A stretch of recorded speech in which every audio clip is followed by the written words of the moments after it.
періште не себепті кіреді?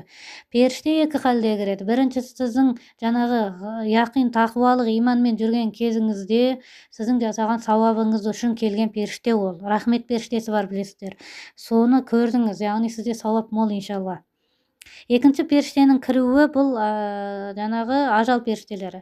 Есік ашық тұр, кете бересің ба, енді шыға ғой, сенің уақытың келді дейтін періштелер, бұлар сіздің иманыңыздың беріктігінен келген періштелер. Бірақ сіз одан кейін өмір сүріп жатсыз. Ондай періште келіп тұрса, сіз өмір сүріп жатсыз, ұзақ өмір сүресіз иншалла. Неге? Өйткені сізге иманыңызға сай таңдау берілді.